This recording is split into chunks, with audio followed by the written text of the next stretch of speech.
আজি আমি এটা নতুন পোৰ্টেল ভাৰতৰ ভিতৰতে প্ৰথম আমি এটা নতুন স্বচ্ছতা আনিছো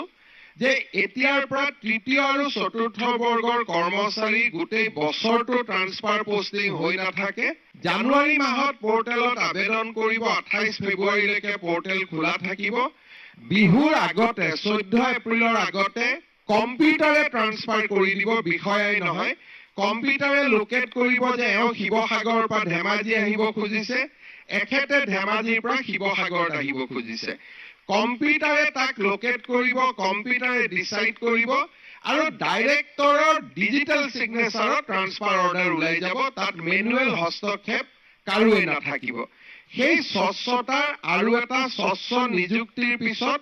স্বচ্ছ বদলিৰ এটা নতুন প্ৰক্ৰিয়ালৈ আজি অসমে খোজ দিলে সো এয়া আছিল আজি ইনফৰমেশ্যন আশা কৰিছোঁ আপোনালোকে মোৰ ভিডিঅ'টি চাই উপকৃত হৈছে লগ পাম আন এটি ভিডিঅ'লৈ তেতিয়ালৈকে ষ্টেফি ষ্টেহেলি বাই বাই জয় অসম জয় হিন্দ